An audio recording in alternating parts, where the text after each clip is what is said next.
예수께서 그리스도이심을 믿는 자마다 하나님께로부터 난 자니 또한 낳으신 이를 사랑하는 자마다 그에게서 난 자를 사랑하느니라.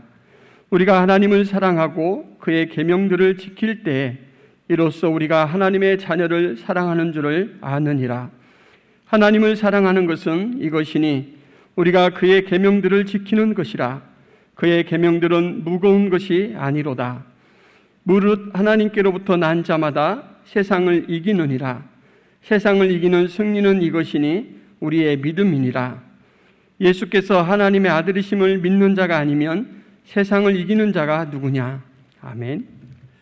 자, 오늘은 우리는 세상을 이길 수 있습니다 라는 제목으로 말씀을 전하겠습니다. 역대 노벨문학상 수상자들을 보면 거의 대부분이 소설가이거나 시인 또는 극작가였습니다. 간혹 철학자들이 몇 명 있기도 했고요. 그런데 여러분, 혹시 정치가로서 노벨문학상을 탄 사람이 있다는 사실을 알고 계십니까? 정치가가 노벨상을 탄다 하면은 대개가 노벨 평화상일 겁니다. 그런데 정치가인데 노벨 문학상을 탄 분이 유일하게 한 분 계세요. 누군지 아세요? 그 주인공은 바로 세계 제2차 대전을 승리로 이끈 주역 가운데 한 사람인 영국의 윈스턴 처칠 수상입니다. 처칠 수상은 제2차 세계대전 회고록이라는 책을 썼는데요. 그 책으로 1953년에 노벨 문학상을 받았습니다. 그런데 그 저서가 노벨 문학상을 받게 된 결정적인 요인이 된 대목이 있습니다. 당시 세계 제2차 세계대전 중에 독일은 수백 대의 폭격기를 동원해서 그 영국 본토를 공습을 감행했죠. 독일의 폭격으로 런던 시가지가 불바다가 되고 수많은 인명피해가 났습니다. 그런데 그 와중에 독일군 포로들을 수용해 놓은 포로 수용소에서도 많은 사상자가 생겼습니다. 하늘에서 떨어지는 폭탄이 눈이 달려있는 거 아니잖아요. 독일군들이 수용되어 있는 포로 수용소에도 폭탄이 떨어져서 많은 독일군 포로들이 죽은 거죠. 처칠 수상은 그것을 보고 국회에 그 포로 수용소를 더 안전한 지역으로 옮길 수 있도록 예산 배정을 해달라 이렇게 청원을 했습니다. 그러자 이 영국 의회의 국회의원들이 완강히 반대를 합니다. 아니, 지금이 어떤 시대인데 지금 독일이 무차별한 그 폭격으로 수많은 영국의 민간인들이 죽어서 지금 국민들의 분노가 하늘을 찌를 듯한데 독일군 포로들을 살리려고 그 많은 예산을 써서 포로 수용소를 옮기자? 이게 말이 되는 소리냐? 당신 정신 있느냐? 그런 거죠. 그러나 처칠 수상은 아무리 그렇다 하더라도 독일군 포로들이 저렇게 폭격에 죽도록 내버려 두는 것은 옳지 않다. 그러면서 고집을 꺾지 않았습니다. 그들은 격론을 벌이면서 회의에 회의를 거듭했고요. 결국 자정에 가서야 모든 의원들이 항복을 하고 이 처칠 수상의 그 제안을 받아들였어요. 깜깜이 통과됐어요. 회고록에서 처칠 수상은 그 순간 나는 하나님 감사합니다, 주님을 찬양합니다 라고 고백을 했다고 기록하고 있습니다. 바로 이 대목이 훗날 노벨문학상 선정에 결정적 영향을 미쳤다고 합니다. 근데 저는 노벨상도 노벨상이지만 어떤 상황 속에서도 하나님의 명령에 따르고자 하는 이러한 사랑의 정신이 절대 열쇠였던 그 전쟁에서 영국이 승리할 수 있었던 그 열쇠였다고 믿습니다. 그렇습니다. 우리 사랑하는 성도 여러분, 우리 기독교가 무엇으로 세상을 이기겠습니까? 우리 기독교가 세상을 이길 수 있는 힘은 결코 총칼이나 돈에 있지 않습니다. 오직 주님께서 십자가에서 보여주신 사랑만이 세상을 이길 수 있습니다. 사도 요한은 오늘 본문을 통해서 이 사실을 힘주어 역설합니다. 본문 4절 5절 보면 사도 요한이 이렇게 선언합니다. 같이 읽어볼까요? 무릇 하나님께로부터 난 자마다 세상을 이기느니라. 세상을 이기는 승리는 이것이니 우리의 믿음이니라. 예수께서 하나님의 아들이심을 믿는 자가 아니면 세상을 이기는 자가 누구냐? 누가 세상을 이긴다고요? 하나님께로부터 난 자, 즉 예수께서 하나님의 아들이심을 믿는 자가 세상을 이긴다고 말씀합니다. 여러분은 예수께서 하나님의 아들이심을 믿으십니까? 그렇다면 여러분은 하나님께로부터 난 자이고 따라서 세상을 이길 수 있습니다. 자, 그러면 세상을 이긴다는 이 말의 의미는 뭘까요? 앞서 2장을 설교할 때 세상은 하나님을 적대시하는 세력, 즉 사탄과 그의 추종자들을 의미한다고 말씀드린 바 있습니다. 그러한 세상의 목표는 딱 하나입니다. 우리 신자들을 향한 하나님의 뜻을 좌절시키는 것이죠. 그러면 우리 신자들을 향한 하나님의 뜻은 뭘까요? 그것은 하나님께서 주신 성경의 모든 계명들에 나타나 있습니다. 그 모든 계명들을 한마디로 요약하면 하나님 사랑과 이웃 사랑이라고 할 수 있습니다. 예수님께서 친히 그렇게 요약해 주셨기 때문입니다. 마태복음 22장 37절 38절에 보면요, 예수께서 이르시되 내 마음을 다하고 목숨을 다하고 뜻을 다하여 주 너희 하나님을 사랑하라 하셨으니 이것이 크고 첫째 되는 계명이요 둘째도 그와 같으니 내 이웃을 내 자신같이 사랑하라 하셨으니 이 두 계명이 온 율법과 선지자의 강령이니라 그랬습니다. 여기서 이 강령이란 근간, 즉 줄기라는 뜻입니다. 성경에 있는 그 수많은 계명들이 바로 하나님 사랑과 이웃 사랑이라는 줄기에서 파생된 가지들이라는 거죠. 사도 바울도 갈라디아서 5장 14절에서 같은 말을 합니다. 온 율법은 내 이웃 사랑하기를 내 몸과 같이 하라 하신 한 말씀에서 이루어졌나니. 이처럼 하나님께서는 우리가 하나님과 이웃을 사랑하며 살아가기를 소원하십니다. 그것이 우리를 향한 하나님의 뜻이고 율법의 핵심입니다. 그렇기 때문에 하나님을 대적하는 이 세상은 우리가 하나님과 이웃을 사랑하지 못하도록 온갖 수단과 방법을 동원해서 강력하게 역사합니다. 자, 그렇다면 이 세상이 우리로 하여금 하나님을 사랑하지 못하도록 방해하는 방법은 무엇일까요? 그것은 바로 짝퉁 하나님을 사랑하게 만드는 것입니다. 즉 하나님이 아닌 것들을 하나님의 자리에 모셔놓고 그것을 섬기도록 하는 것입니다. 우리가 흔히 말하는 우상이죠. 자, 그러면 무엇이 짝퉁 하나님, 즉 우상입니까? 하나님께서는 10계명 중 첫 번째 계명에서 너는 나 외에는 다른 신들을 내게 두지 말라고 말씀하셨습니다. 이 말을 들으면 곧바로 자연스럽게 의문이 생깁니다. 다른 신들이란 대체 무엇을 뜻하는 거지? 그 의문에 대한 답은 이어지는 둘째 계명에서 나타납니다. 출애굽기 20장 4절 5절에 보면 이렇게 말씀하죠. 너를 위하여 새긴 우상을 만들지 말고 또 위로 하늘에 있는 것이나 아래로 땅에 있는 것이나 땅 아래 물속에 있는 것의 어떤 형상도 만들지 말며 그것들에게 절하지 말며 그것들을 섬기지 말라. 자, 여기 보면 너를 위하여 새긴 우상을 만들지 마는데 위로 하늘에 있는 것들이나 아래로 땅에 있는 것들이나 땅 아래 물속에 있는 것들의 어떤 형상도 만들지 말래요. 자, 보십시오. 이 세상에 존재하는 모든 만물은 전부 이 세 가지 영역에 다 있습니다. 하늘에 있거나 땅에 있거나 땅 아래 물속에 있거나. 그죠? 따라서 여기서 말하는 다른 신들이란 이 세상의 모든 것들을 뜻합니다. 이 세상에 존재하는 모든 것들이 곧 우리의 우상이 될 수 있다는 겁니다. 아마 여러분들은 돈이 우상이 될 수 있다는 사실은 귀에 못이 박이도록 들어서 잘 알고 계실 줄 압니다. 그러나 사실은 우리 인생의 모든 것들이 우상, 곧 짝퉁 하나님이 될 수 있습니다. 예를 들어 성공적인 나의 어떤 경력이나 사회적인 지위, 그것이 우리의 우상이 될 수 있어요. 나의 가족이나 특히 아이들, 이들이 우리의 우상이 될 수 있는 거 우리가 잘 경험으로 알 수 있지 않습니까? 또 건강이나 외모 혹은 몸매가 오늘 같은 세상에서는 우상이 되고 있습니다. 내가 굳건히 붙들고 있는 어떤 신념이나 이데올로기도 넉넉히 우리의 우상이 됩니다. 스포츠 스타나 인기 연예인, 정치인 등 내가 맹목적으로 추종하는 어떤 사람도 능히 우리의 우상이 됩니다. 그리고 사람들이 박수갈채와 인기 등 내 마음의 중심에 주인처럼 자리 잡고 앉아서 내 생각과 행동을 좌지우지하면서 나를 지배하는 모든 것들이 다 우상인 것입니다.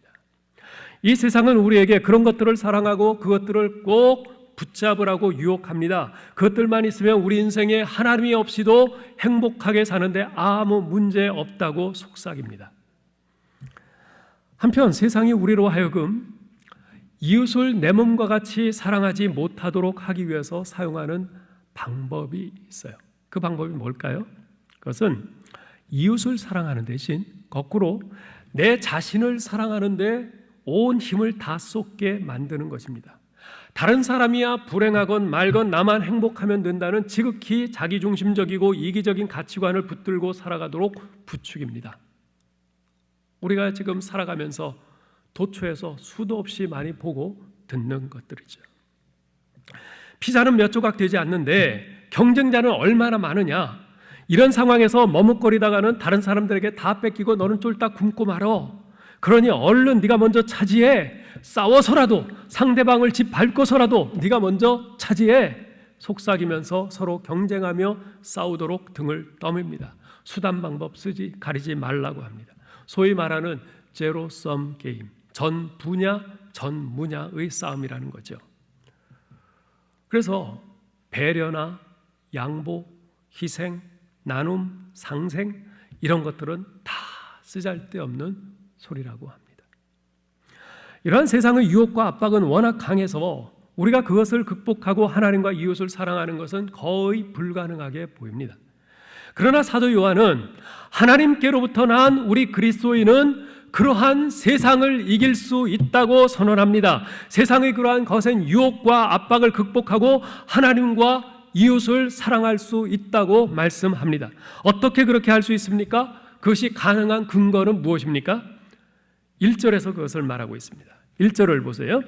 예수께서 그리스도이심을 믿는 자마다 하나님께로부터 난 자니 또한 낳으신 이를 사랑하는 자마다 그에게서 난 자를 사랑하느니라. 예수님이 그리스도이심을 믿는 사람은 하나님께로부터 난 사람입니다. 그런 사람에게 반드시 나타나는 특징이 하나 있는데 그것은 바로 낳으신 이 곧 하나님을 사랑하고 또한 그에게서 난 자를 사랑한다는 것입니다.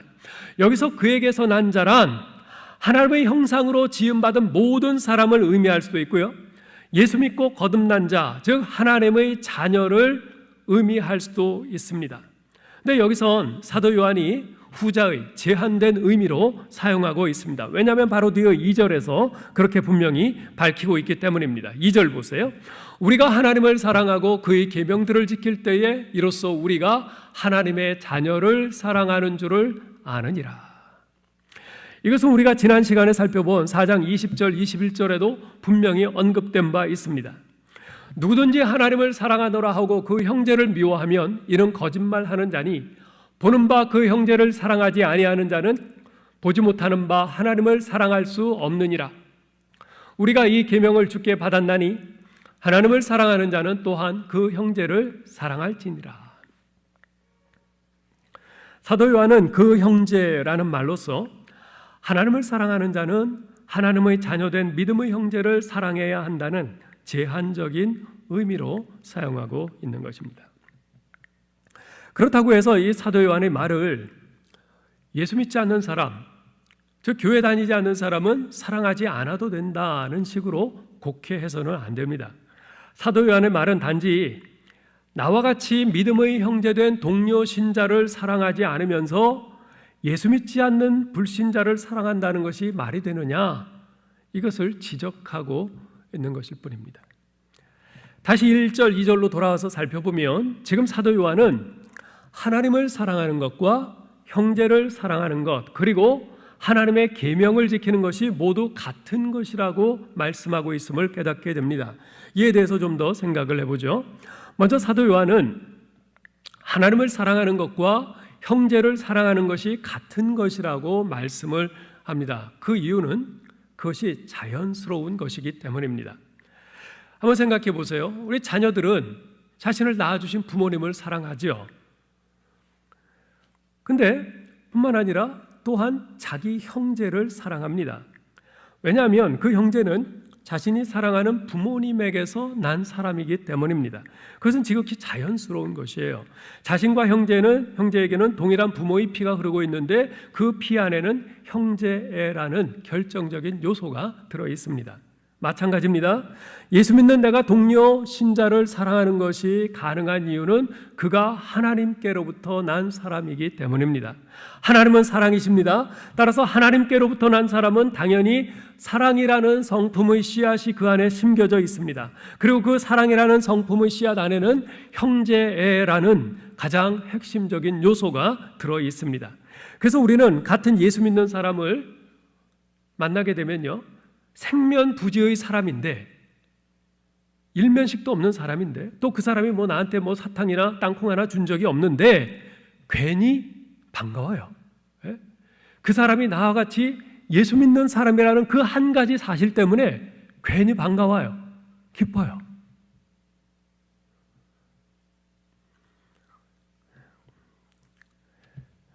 예수 믿는 저와 여러분 안에는 이미 하나님의 본질적인 성품인 사랑, 특히 동료 신자에 대한 사랑의 씨앗이 심겨져 있기 때문에 그런 것입니다. 그리고 그 씨앗은 지금도 조금씩 계속 자라고 있죠. 그래서 가만 살펴보면요, 여러분이나 저나 작년보다는 올해 조금 더 이 사랑의 성품이 성장한 것을 볼 수 있습니다. 아마 여러분 스스로는 그것을 잘 못 느낄지도 모르겠어요. 그런데 목사인 제가 보면 분명히 성장했어요. 그리고 성장하고 있어요. 목사인 제가 하는 일이 바로 여러분을 살피는 일 아니겠습니까? 여러분이 교회에 나오나 안 나오나 그것을 살피는 것이 아니라 작년에 비해서 올해 얼마나 변화되었나, 얼마나 영적으로 성장했나, 그것을 살피는 겁니다. 그게 우리 목사들이 할 일이에요. 굳이 살피려 해서 살피는 것이 아니라 여러분들이 점점 변화되어 가는 것이 저절로 눈에 보이고요, 향기가 나고 피부에 느껴집니다. 특별히 올해처럼 코로나19로 인해서 우리가 함께 모이지도 못하고 만나지도 못하는 이런 상황에 처하게 되었을 때 서로 걱정하고 안타까워하고 이 모양 저 모양으로 서로를 돌보는 여러분들의 모습을 보면서 더욱더 그것이 느껴집니다. 그와 같이 올해보다도 내년에는 좀 더 많이 성장할 것입니다. 전 그렇게 믿어요. 이것은 절대로 제가 여러분 듣기 좋으라고 괜히 하는 말이 아닙니다. 실제로 여러분 속에 심겨진 그 사랑의 씨앗은 점점 성장하고 있고 늘 여러분을 위해 기도하고 살피는 저와 같은 목회자들에게는 그것이 보입니다. 느껴져요. 그런 변화를 보기에 제 자신에 대해서도 그리고 우리 교우들에 대해서도 낙심하지 않고 목회할 수 있는 거죠. 아직은 부족한 점이 많지만 그럼에도 낙심하지 않아요.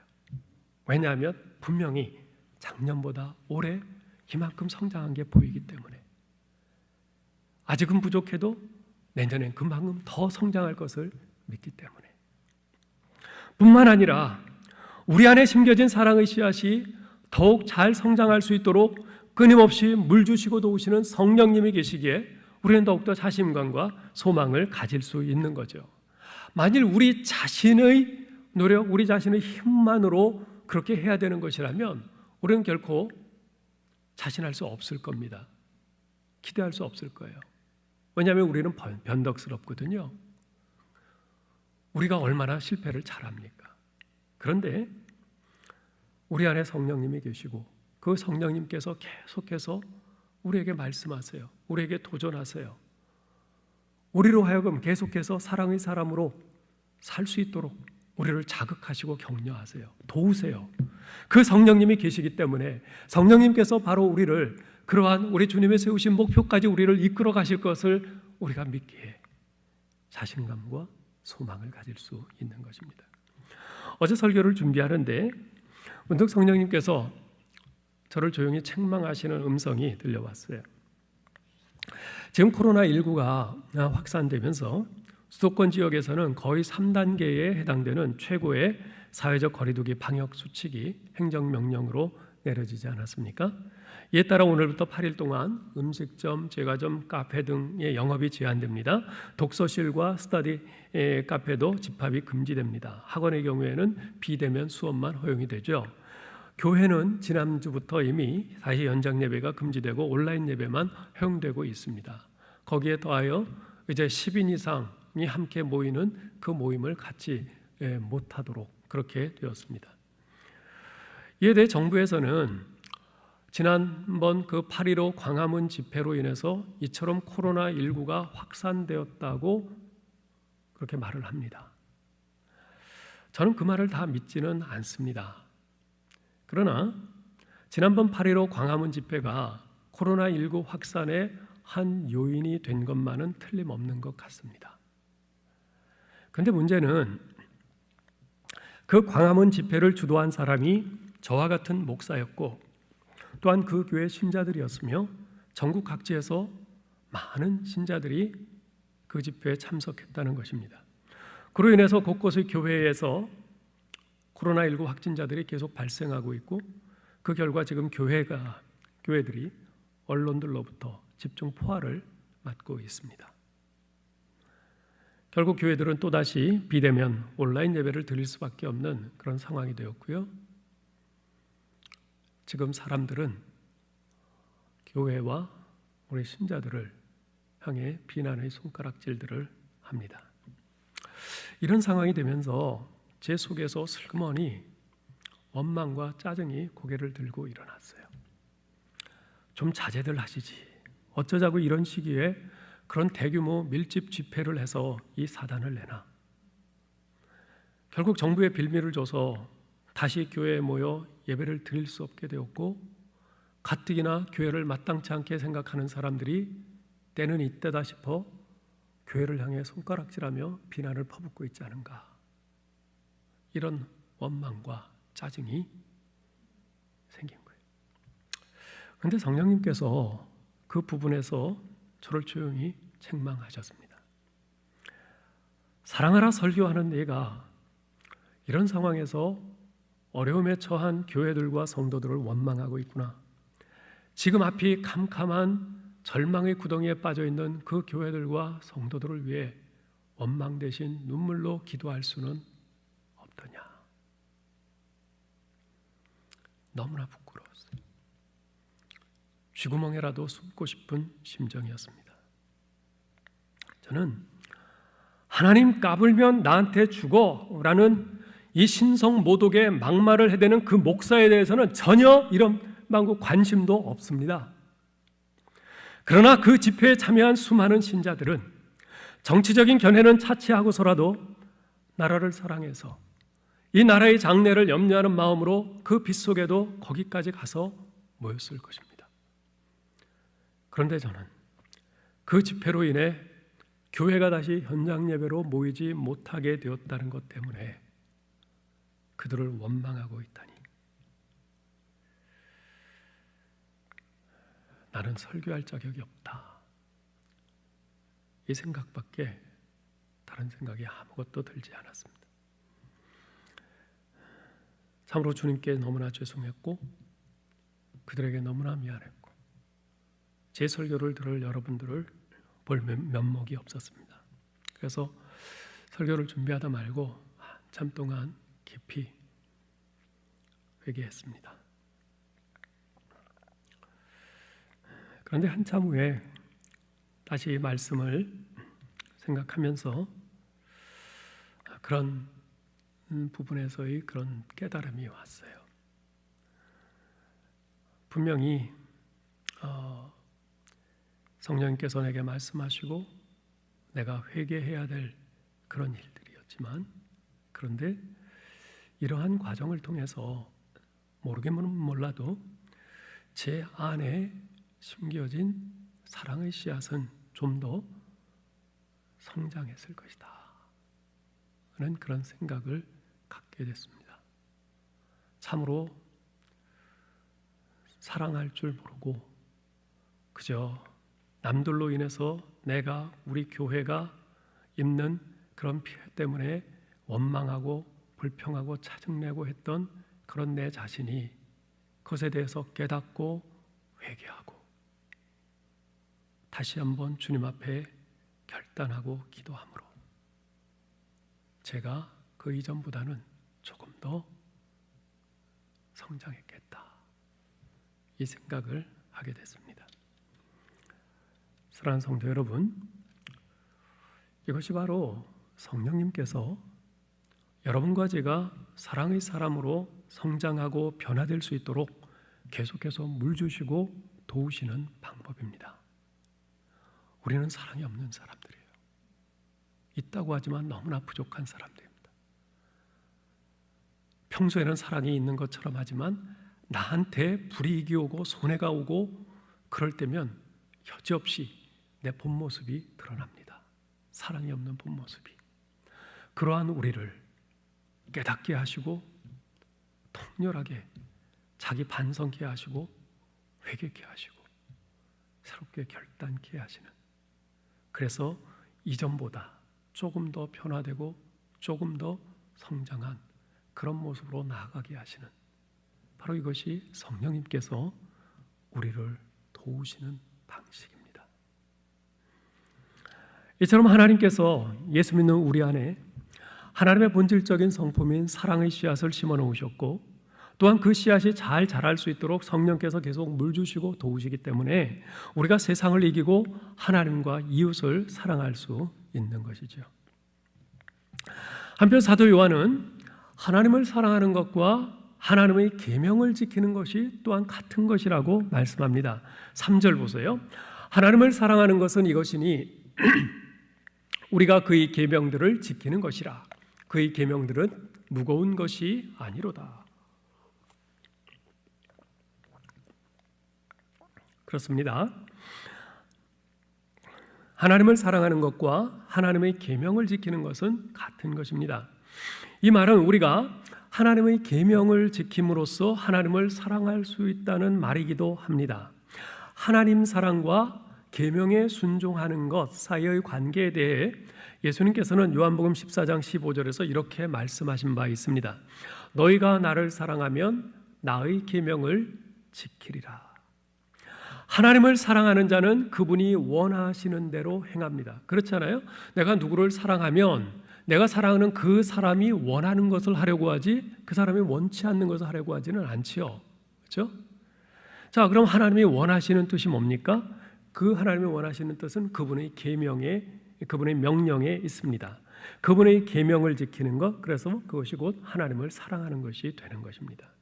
사랑하는 성도 여러분, 사랑은요 단순히 감정이 아니라 실천적인 삶이요 행위입니다. 하나님을 사랑하는 것은 그분의 계명에 순종하는 것입니다. 따라서 하나님을 사랑하노라 하면서 그분의 계명에 순종하지 않는다면 그것은 거짓말하는 것이요 그 사랑은 거짓인 거죠. 그런데 사도 요한은 3절 하반절에서 그의 계명들은 무거운 것이 아니로다라고 말합니다. 자, 여러분 한번 생각해 보세요. 하나님을 사랑하고 이웃을 내 몸과 같이 사랑하는 것, 아마 우리는 모두 다 이것이 참 어려운 계명이다라고 생각할 겁니다. 우리가 감당하기에 참 무거운 계명이라고 생각할 겁니다. 그런데 어떻게 하나님을 사랑하고 이웃을 내 몸과 같이 사랑하라는 계명이 무거운 것이 아닐 수 있을까요? 여기서 그의 계명들은 무거운 것이 아니로다라고 말할 때 그것이 의미하는 바는 그 계명들은 억압적인 것이 아니다라는 뜻이에요. 강제적인 것, 억압적인 것, 그것이 아니라는 말입니다. 만약 우리가 하는 수 없이 의무감에서만 사랑하려고 한다면 결코 사랑할 수 없을 겁니다.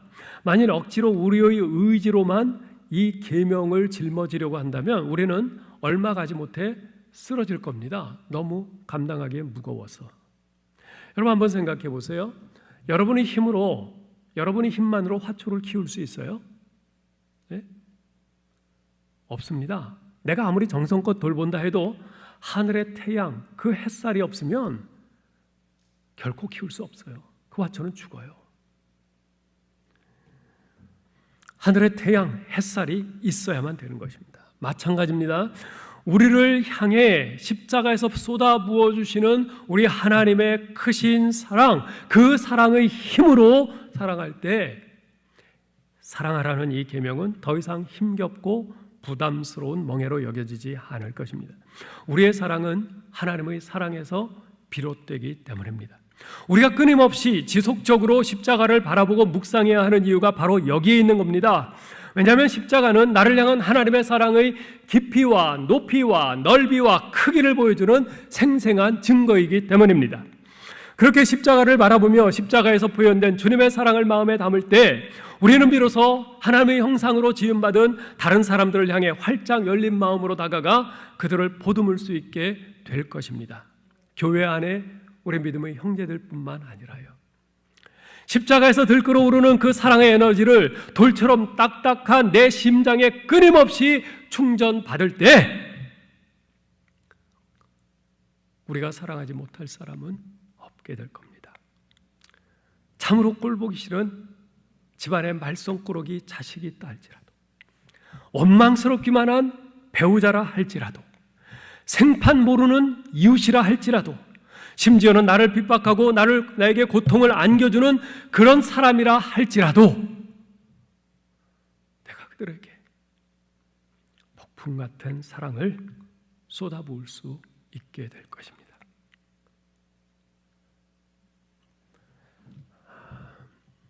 댄 바우만이라는 분이 아름다운 능력의 길 예수라는 책을 썼어요. 이분은 1997년 이란의 단기 선교를 갔다가 출국 과정에서 간첩죄의 누명을 쓰고 이란 감옥에 갇혀서 말할 수 없는 고초를 겪었던 사람입니다. 당시 댄 바우만은 그 감옥에 갇혀서 기도할 때마다 계속해서 주님의 음성이 들리는 거예요. 너에게 폭언을 가하고 고문을 가한 그 간수들을 사랑하라. 계속 그 음성이 들려요. 그런데 그는 도무지 순종할 수가 없었어요. 주님께서 댄에게 말씀하십니다. 댄, 내가 이 사람들을, 이 간수들을 어떻게 생각하는지 나에게 한번 물어보렴. 처음에는 알고 싶지 않습니다. 단호히 고개를 돌렸어요. 그런데 계속 기도할 때마다 주님의 그 음성이 계속 들려요. 그래서 결국 그는 항복하고 주님께 물었어요. 주님, 정말 저에게 날마다 폭언을 가하고 저에게 고문을 가하고 모진 고초를 안겨주는 이 사람들인데 주님은 이 사람들에 대해서 어떻게 생각하십니까? 그런데 놀랍게도 그 질문이 끝나기가 무섭게 그의 마음에 자신을 신문하고 고문을 가하던 그 간수들에 대한 사랑과 긍휼함이 느껴지기 시작했어요. 그 마음 아래서부터 그 물이 차오르듯 그들에 대한 긍휼과 그 사랑의 마음이 차오르기 시작했어요. 그리고 그들을 위해서 눈물로 기도하기 시작했습니다. 그러던 어느 날 이 댄 바우만이 감방에 있는데 바깥에서 간수들끼리 이야기하는 그들의 대화 소리가 들려오기 시작했어요. 그들은 자기네 나라 말 페르시아어로 말을 하는 겁니다. 그런데 이때는 이미 페르시아어를 공부했기 때문에 어느 정도 그들의 대화 내용을 이해할 수가 있었어요. 근데 그들의 대화 내용이 이런 내용이었어요. 도대체 저 기독교인들은 자기들을 잡아 죽일 것을 뻔히 알면서도 왜 이곳에 오는 거지? 그리고 왜 자기들을 죽일 수도 있는 우리들을 위해서 그렇게 축복하며 기도하는 거야? 도무지 이해가 안 돼. 서로 이렇게 대화를 하는 거예요. 그들은 이 댄 바우만이 감옥 안에서 그들을 위해서 기도하는 것을 그곳에 설치된 도청 장치를 통해서 다 듣고 있었던 겁니다. 그런데 그들 중에 한 간수가 말을 해요. 나는 저 그리스도인들이 무엇을 믿고 있는지 알아. 그러면서 그 간수는 오래전에 자기가 들은 그 복음을 동료 간수들에게 말하기 시작했습니다. 댄 바우만이 깜짝 놀랐어요. 며칠 동안 계속해서 그들의 대화를 엿듣는 중에 그들 중 3명이 스스로 예수님을 영접하게 된 사실을 알게 됐습니다. 그로부터 9주 뒤에 재판이 열렸고 댄 바우만은 무혐의로 판명이 나서 풀려났습니다. 판사가 그를 포옹하기까지 했어요. 자신을 핍박하는 자들을 위해서 사랑으로 눈물로 기도하게 하신 하나님의 사랑의 역사였습니다. 사랑하는 성도 여러분, 하나님께로서 난 자마다 세상을 이깁니다. 하나님께로서 난 자는 사랑하는 사람입니다. 하나님께로서 난 자, 하나님께 속한 자, 하나님을 사랑하는 자라는 확실한 증거는 사랑하는 것입니다. 하나님께로서 난 자가 세상을 이긴다는 말씀은 곧 사랑하는 자가 세상을 이긴다는 의미이기도 합니다.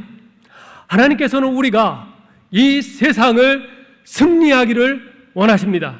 그런데 승리를 위한 하나님의 계획은 우리가 세상과 싸워 이기는 것이 아니라 사랑으로 이기는 것입니다. 그것이 하나님의 계획입니다. 굳이 이것을 싸움이란 단어를 넣어서 표현해야 한다면 이것은 선한 싸움일 것입니다. 세상은 싸워 이기라고 해요. 그러나 하나님의 말씀은 사랑해서 이기라고 하십니다.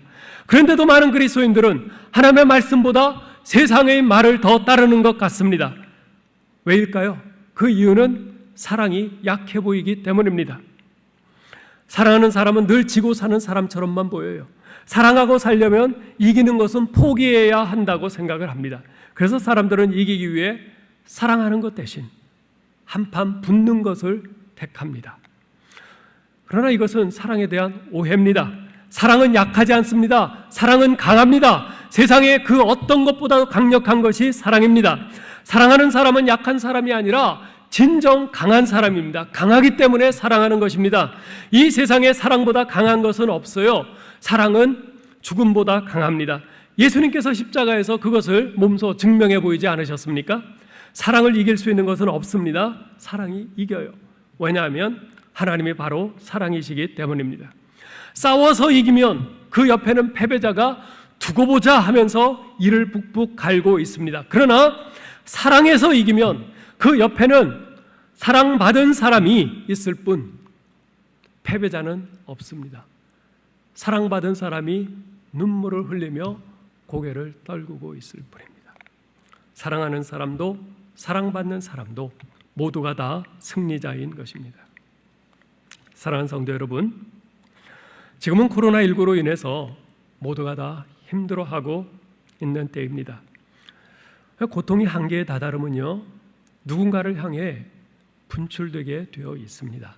그래서 코로나19가 7개월째 지속되다 보니까 처음에는 잘 참던 국민들이 그 인내가 점점 한계에 도달하고 있습니다. 서로 원망하는 일이 늘고 있고 분노하는 일이 잦아지고 있습니다. 지하철에서, 버스에서, 택시에서 마스크를 써달라고 요청하자 달려들어서 심한 욕설과 폭력을 행사하는 일들이 늘고 있습니다. 이런 상황에서 우리 그리스도인들이 서 있어야 할 자리가 어디일까요? 같이 누군가를 원망하고 분노하는 자리일까요? 그건 아닐 겁니다. 우리 주님이시라면 그러지 않으셨을 테니까요. 그렇다면 우리가 서 있어야 할 자리는 어디일까요? 바로 사랑의 자리입니다. 우리 주 예수 그리스도께서 세상 모든 사람들의 죄악을 온 몸으로 막아서셨던 십자가 사랑의 자리입니다. 원망하기보다는 격려하고 분노하기보다는 한 번 더 끌어안고 감싸는 사랑의 자리입니다. 어떻게든 한 푼이라도 더 나의 이익을 챙기려 하기보다는 하나라도 더 내 것을 양보하고 나누는 사랑의 자리입니다. 욕을 받되 맞서 욕하기보다는 오히려 욕하는 이들을 위해서 기도하는 사랑의 자리입니다. 서로 이전 투구하는 사람들을 보면서 그 불똥이 내게 튀지 않음을 안심하기보다는 돌맞을 각오를 하고 그들 사이에 서서 어떻게든 화해자가 되려고 하는 사랑의 자리입니다. 우리 안에 이 사랑이, 이 기도가 끊임없이 용솟음치면 좋겠습니다. 사랑의 하나님 아버지, 사랑이 이긴다고, 사랑이 모든 것을 이긴다고 말씀하셨습니다. 사랑이 모든 죽은 것을 살린다고 말씀하셨습니다. 그 말씀이 진리인 줄 믿습니다. 제 마음에 주님의 십자가 사랑이 강물처럼 흐르게 하여 주옵소서. 그래서 그 사랑으로 형제들을 사랑하고 주님을 모르는 사람들까지 사랑하여 주님이 사랑이심을 보여주는 제 삶이 되게 하여 주옵소서. 그런 우리 교회가 되게 하여 주옵소서. 이것이 지금 우리가 서야 할 자리가 아니겠습니까? 같이 기도하겠습니다. 사랑하시는 하나님 아버지, 은혜를 감사합니다.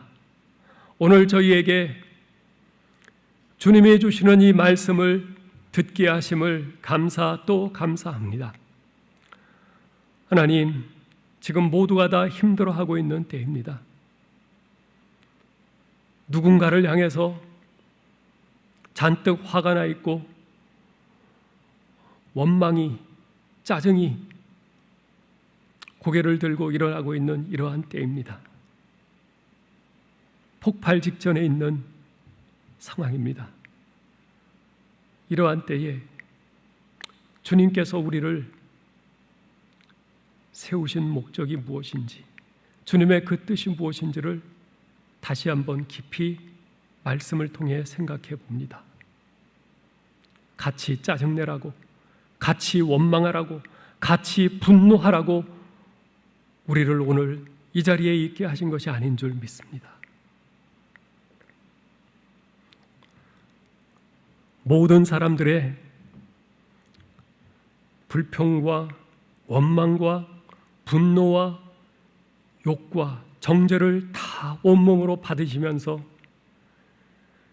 그럼에도 불구하고 끝까지 그 죽음의 자리, 희생의 자리, 그 십자가의 자리를 지키셨던 우리 주님처럼 그 사랑으로 구속함을 받은 너희도 그 자리에 서라고 우리를 오늘 이때에 두신 줄 믿습니다. 아버지 하나님, 주님의 말씀을 따라 우리가 그 사랑의 자리에 서기를 원합니다. 그러나 저희가 사랑이 없는 사람들인 것을 주께서 잘 아십니다. 사랑이 있는 척하지만 저희가 손해볼 때, 저희 이익이 침해당할 때 내가 희생해야 될 그 지점에선 여지없이 자기중심적이고 이기적인 우리의 본성이 고개를 들고 일어나는 연약한 자인 것을 고백합니다. 주여 저희를 불쌍히 여겨 주옵소서. 주여 저희를 긍휼히 여겨 주시옵소서. 우리가 이미 받은 우리 주님께서 십자가에서 부어주신 그 주님의 십자가 사랑, 그 생명의 사랑을 다시 한번 저희가 기억하고 우리가 믿음으로 그 사랑을 붙잡게 하여 주시옵소서. 하나님 그 사랑으로 불일 듯 일어나게 하여 주시옵소서. 성령님 저희에게 다시 한번 그 사랑을 우리의 머리끝부터 발끝까지 가득 차게 도와 주시옵소서. 하나님 그 사랑으로 우리가 일어나서 아버지여, 우리가 원망하기보다는 격려하고 분노하기보다는 한 번 더 끌어안고 감싸는 사랑의 자리에 굳건히 서게 하여 주시옵소서. 하나님 나의 이익을 챙기기보다 내 것을 더 양보하고 나누려는 그 사랑의 자리에 서게 하여 주시옵소서. 하나님 욕을 받되 맞서 욕하기보다는 오히려 욕하는 사람들을 위해서 기꺼이 기도하고 눈물을 흘리는 그 사랑의 자리에 서게 하여 주시옵소서. 하나님 서로 이전투구하고 싸우는 사람들을 보면서 하나님 그 불똥이 내게 튀지 않은 문을 보고 안심하기보다는 돌맞을 각오를 하고 그들 사이에 서서 어떻게든 화해자가 되려고 하는 우리 주님을 닮는 그 사랑의 자리에서는 저희들 되게 하여 주시옵소서. 하나님 저희가 이렇게 지금 기도하고 결단하지만 언제 어느 때 또다시 약하여 쓰러질지 모르는 연약한 자들입니다. 성령님 저희를 긍휼히 여겨주시고 계속해서 저희가 약하여지려고 할 때마다 다시 한번 주님의 십자가의 사랑을 생각하게 하시고 그 사랑의 속에서 물일 듯 일어나게 하시고 하나님 저희가 그 강물같이 흐르는 그 주님의 십자가의 사랑으로 다시 한번 우리 형제들을 사랑하고 주님을 모르는 사람들까지 사랑하여 우리 주님이 사랑이심을 이 세상에 증명하고 보여주는 우리의 삶이 되고 우리 교회가 되게 하여 주시옵소서. 예수 그리스도의 이름으로 기도하옵나이다. 아멘.